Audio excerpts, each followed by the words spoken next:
Cox has made it clear that their investigation has now established that he had been radicalized by a leftist ideology, which drove him to do this. That's just I'm sorry, excuse me, when?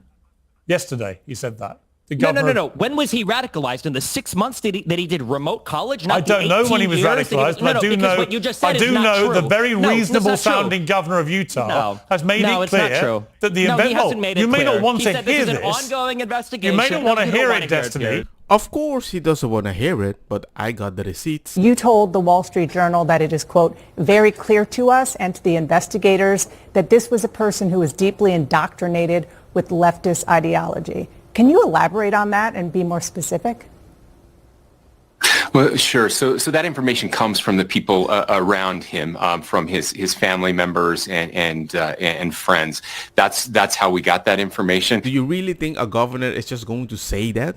No, I'm sure he was at the briefings. It's like I'm watching more CNN than Destiny. Reality is the investigators, according to the governor of Utah, have established that he was radicalized to a leftist ideology that drove him to murder Charlie Kirk. Now, let me just ask you. That's just not true. Let me just ask you. There's no way to deal with it. Okay, you're accusing the governor of lying. Yeah. That's your prerogative. But sure.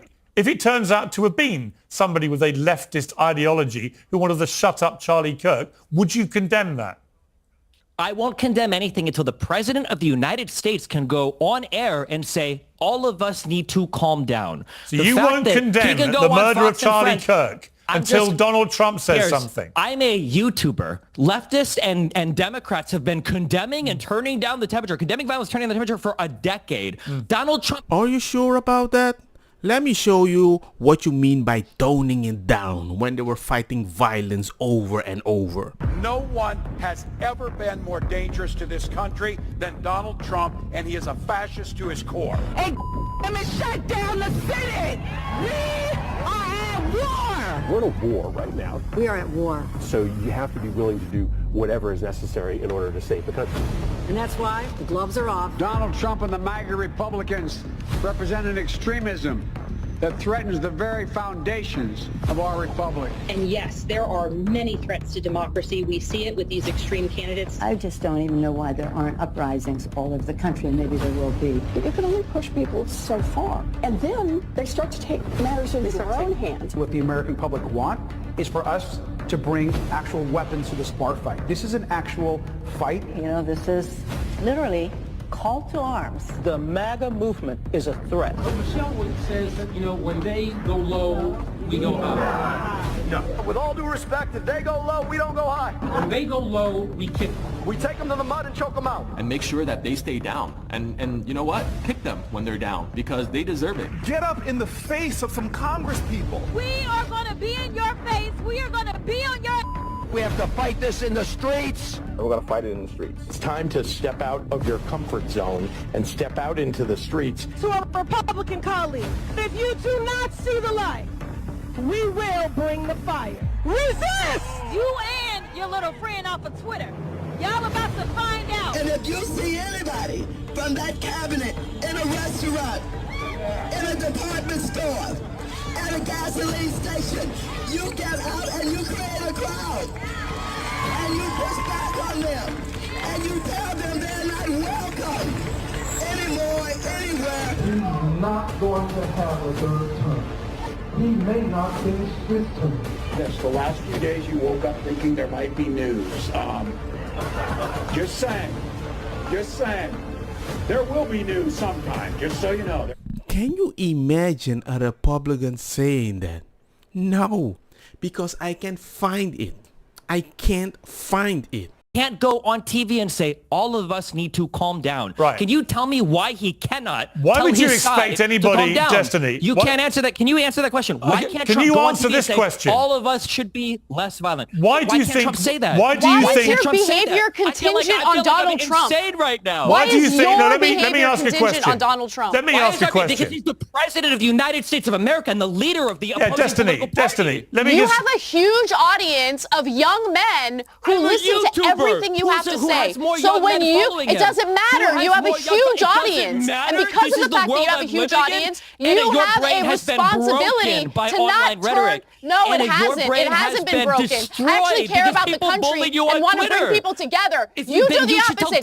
You represent the worst of us, Destiny. Out the crime statistics? Not exactly like. You need conservatives to be afraid of getting killed when they go to events so that they look to their leadership to turn down the temperature. The issue is right now, they don't feel like there's any fear. Like, I don't know. It's like memes. It's just memes to everybody, I guess. I don't know. What a stupid take. Imagine if I told somebody from the LGBT community and the minorities to be angry at the people that are supporting them because they are causing the damage. What are you talking about? I would never say that. That's like telling a girl don't go outside half naked because somebody might do something about it, and it's not the guy's fault, it's for you for dressing that way. That's what you did. Victim blame. Remember to subscribe.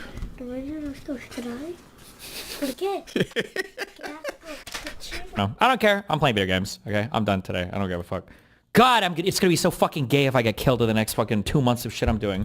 Well, the cuck shit out here. Please don't anybody make any actual fucking, the most cucked, weak-ass, fucking bullshit-ass speeches on my side. God, if it happens, holy shit, I'm gonna make a death note before I go out to go live and not... God, it's so cucked. It's so optics cucked. Yeah, you feel so cucked because somebody passed away that shared many people's feeling, and those people were silent about it. This guy, Charlie Kirk, was like the ChatGPT of many people's opinion. He could speak in a good way, defend himself, something that many people could not do, or they were too afraid or silent about it. And finally, we were proud of somebody, and they blasted him. Is this the guy you're calling a racist? Give me one thing that white people and black people have different biologically. Don't change the question of this. Like DNA-wise, we are different. No, we're not. That's a lie. It has been disproven. Front page of National Geographic 6 months ago. Racism created by society. Race is a social construct that I want to break out of. Hold up. He doesn't even believe in race. The Oxford English Dictionary defines racism as prejudice based on race, or the belief that some races are inherently superior. But if Charlie's a racist, why is he arguing race doesn't exist? If he's a white supremacist, doesn't he need race to be real? I mean, you can't be a racial supremacist while arguing racial categories are fake. And wait a sec, race has been used to justify oppressing black people for centuries. So why is the black kid defending racial categories while the white supremacist wants to destroy them? This isn't new for Charlie. He's been saying this for years. And guess what? He's right.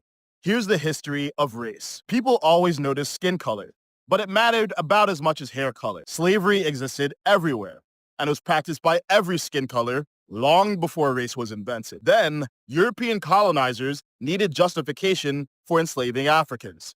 So, in the 1600s and 1700s, they invented racial hierarchy. The most influential framework came from Johann Blumenbach, a German doctor. He created the racial categories we still use today. Then, Georges Cuvier took Blumenbach's categories and ranked them, with white on top and black on the bottom. And racists ran with it. But here's the twist. Blumenbach never intended to create racial hierarchy. He was just trying to organize observable human characteristics, kind of like classifying plants. He believed we all have identical intellectual potential. He said differences came from environment and education, not biology, and those differences could evaporate over time. He was a devout Christian who believed we were all made equal. Sound familiar? Charlie Kirk consistently argued against racial categories and got called a racist. Yes, Charlie talked about race sometimes. He knew it was made up, but we live in a racialized culture. To change a culture, you must speak its language, especially when that culture keeps race alive through affirmative action and DEI. The problem with Charlie Kirk isn't because he has this view. The problem is that many people that have an opinion about him just watch shorts. They don't do extra investigation. Again, I hate this racialization stuff, but it's true. Too. They force the racialization card. For the record, of course, I don't look at people in terms of skin color, but when they start categorizing me and the young men that show up to my events as toxic because they breathe, you force the race card. I used to think Charlie was just confrontational with college kids for clicks. Then I listened to his full interviews. I realized he was fighting for hearts and minds in the battleground of ideas, and he was winning. That's why he was killed. And the tragic irony, Charlie believed in race less than many of the people calling him racist. We think we know someone from 60-second clips. We mix news with entertainment and call ourselves informed. We judge strangers from echo chambers. And that's part of the tragedy. Not just that we lost Charlie, that people can't tell the difference between hate speech and speech they hate. Charlie was a very good dude. Let me show you a few clips that nobody is talking about. I'm a gay conservative, and I just want to ask you, what do you have to say for people like me who kind of feel like, I guess, it's kind of hard for gay conservatives because there's not a lot of us. So, like, what do you have to say to other gay people who need to realize, like, they do have a choice? Yeah, first of all, welcome to the conservative movement. I don't think you should introduce yourself just based on your sexual attractions. No, I agree. I like because that's not who you are. I like to be thought of as a person, and for sure, you are a complete human being, and I'm sure you treat people well, and you're studying something. So I want to get away with this idea that you're gay anything. I just think that we have gone a long way in the negative direction in this country, where we act as if the most important part of your identity is what you do in the bedroom. It doesn't mean that much to me, but if you ask from a perspective as a Christian, I don't agree with that lifestyle, but politics is about addition and multiplication. I imagine you agree with a lot of what we talk about. Absolutely. Right? Strong borders, strong country, and for that, we welcome you into the conservative movement. Thank you. It seems to me and anyone who's paying attention that conservatives just believe whatever liberals believed 5 years ago. Right now, there is a push by the left to normalize pedophilia by way of child drag queen shows and rebranding pedophiles as minor attracted persons. 5 years from now, will you be promoting child drag queen shows? Will child abuse become part of the conservative platform? Are you a Trump supporter? Yes, sir. So are you sickened that he had a gay man speak at his convention? Yes. Then you're not a Trump supporter, my friend. So let me ask you a question. What if you had your way, what would you do with gay people in America? What would I do with them? I wouldn't. Yeah, because they're not allowed in the conservative movement. So would you just kick them out anytime they show up at a Republican Party? If you were in charge, like what would you say? You can't be part of the Republican Party. If somebody is advocating for being openly homosexual, yeah, they should not be part of the conservative movement. So I just want to go through the list. Guy Benson, no place in the conservative movement. Dave Rubin, no place in the conservative movement. Peter Thiel, no place in the conservative movement. So that just to go down the list. If they are supporting open homosexuality. So I'm going to ask a very respectful question, as respectfully as I can. What does what they do in their private life concern you so much that you have to go up in front of a crowd? And it is against God. That is so let me ask Are you a Christian or not? Do we live in a theocracy, yes or no? No, do we live in a theocracy? You said you're a Christian. I am a Christian. And do you know what?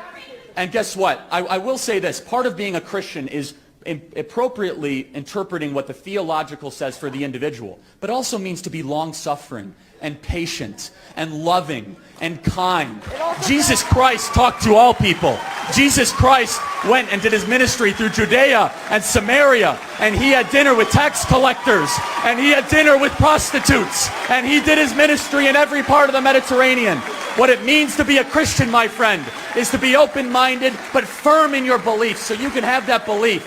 But if you say there's something inherently wrong with communicating or associating just because they make different personal decisions than you, sir, are not a conservative. Thanks for being here tonight. Ladies and gentlemen, Charlie was a moderate. The other guy was like a true right-winger that you hated so much. And he's gone.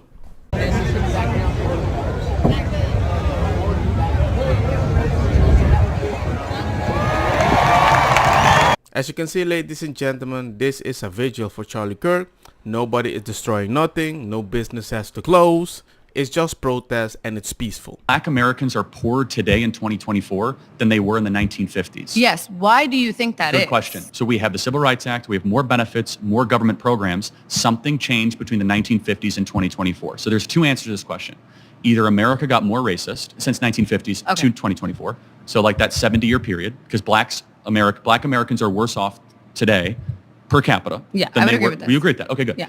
Than in the 1950s. Or there's another explanation. And I think the truth is somewhere in the middle, which is I think you would acknowledge that the disappearance of the black father has been the number one driver of black poverty in this country. Now, there are reasons for that we could... Yeah. What do you think the reasons for that are? Well, culture is one. Would you agree? So actually, let's go back to the foundations of that school to prison culture. pipeline, all that stuff. But can we at least agree that black dads not being around is a bad thing? I agree with them. I come from a time where black families were more together than white people. And when I joked that I wanted to date a white woman, everybody said, hey, they're never together. They keep getting divorced. I think welfare destroyed the black family because the net negative is way worse than the positive. That's what I think. Anyone's father not being around is a bad No, thing. of course, not but specifically. 75% of black youth are not raised with a father in the home. It's the highest of any group in the country.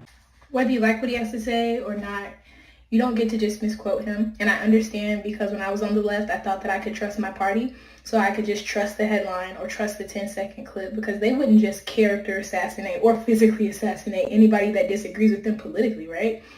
Actually, what I realized is that they call anybody a racist that has a difference of opinion in order to shut the conversation down, because why would you listen to what a racist has to say? So this will be a series, and if you are in support of this series, please like, comment, and subscribe so that I can keep going, because we don't get to just misquote people because we disagree with them. And guess what? The same lady wants to tone down violence. I know that Charlie Kirk actively attacks some of the most vulnerable. Live like a capitalist every single day, Shank. I know.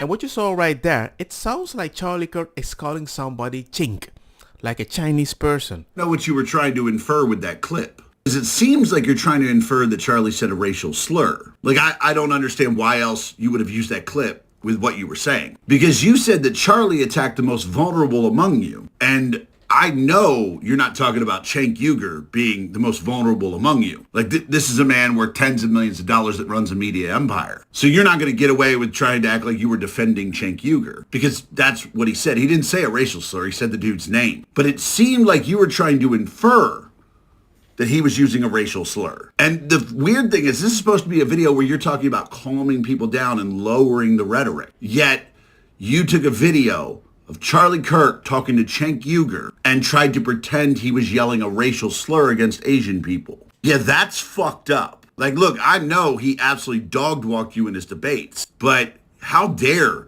you make a video about calming people down while using a video of Charlie Kirk addressing Cenk Uygur, a multimillionaire, and pretend he was saying a racial slur? Yeah, I'm sorry, but if there's another way to look at your video, go ahead and explain it, because it seems to me like you were just race baiting. An older liberal is right. How can you try to tone down something while at the same time tone it up? And Destiny is like, hey man, I'm just a YouTuber. I mean, yeah, who cares? Your governor has the same message just like you. Both sides need to tamp down. What would you like to hear from the president in this? Well, I think you heard some of it in my own remarks. And so I would like to hear the President of the United States, instead of pointing fingers, simply say that political violence has no place in this country, and that the President does not condone it. And the targeting of one group or another group by the President of the United States, as he did on Friday, is completely inappropriate. And I would hope that on his mind would be peace and calm and prayers instead of finger pointing and criticism. Wait a second. It's time to step out of your comfort zone and step out into the streets. Didn't you call him a fascist? The country and universities and schools have either been suspended or fired. Let's be real. This is Fascism 101. Teachers being fired over personal social media posts about Charlie Kirk. States like Florida and Texas even setting up hotlines to report teachers. That's not education policy. That's a witch hunt. Our social media is our First Amendment right. Comments in a classroom to students, now that's a different conversation. But punishing teachers for what they say on their own time, that's control. And history doesn't whisper here, it screams. In the 1930s, authoritarian regimes targeted educators first, silencing teachers, firing professors, banning books. Sound familiar? This isn't about protecting kids, it's about policing thought. If you care about freedom, you should care about this, because today it's teachers and tomorrow it'll be anyone that disagrees. You know what's interesting? I think she's forgetting that Biden wanted to create the Department of Truth. Remember that? You kinda normalize it before anybody get popped. And now you want to prevent people to get motivated to get popped. Now you're like, hey man, you're a fascist. All right, so tell me what just happened. The people in the back of the car, right behind you, said that you're a Trump supporter, and just to let us know. So they warned you Yes. that the car in front of them, which is me, Yes. is a Trump supporter. Yes. Sir. And what do they think you were supposed to do with that information? I don't know, treat you differently, Wow. but that's crazy. Wow, how that is. society is now. Do you see how Democrats are and liberals? Yeah. They're so mean. They're trying to get me bad service because of my political beliefs. Crazy, I know. That is truly shocking that the car behind me saw my Trump 2024 sticker on the window, alerted the Dunkin' Donuts team that I'm a Trump supporter, as if that would have some kind of impact. Democrats and liberals are the most hateful people. And what I've noticed is this person's not even pulling up behind me. Oh, there they are. There they are. And that is how you make many people feel right now. Don't get me wrong, makosa kita bong. Put the fire na mi blonde, kush hash, purple skunk, criollo, colombici, jam, jam, durlo, que ta verdetta, welcome.